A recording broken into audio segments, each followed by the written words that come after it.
বন্ধু, তৃতীয় নয়ন ওম সাধনা করলে পাওয়া যায়। এটা একটা কঠিন সাধনা, কঠিন তপস্যা।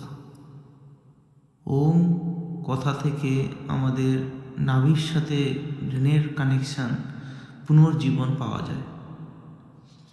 এটা একমাত্র কড়া তপস্যা করার পরেই সাধনা পাওয়া যায়। আর এই সাধনা পাওয়ার পরে নিজের জীবন সম্বন্ধে এবং অন্যের জীবন সম্বন্ধে খুব ডিটেলস জানা যায়।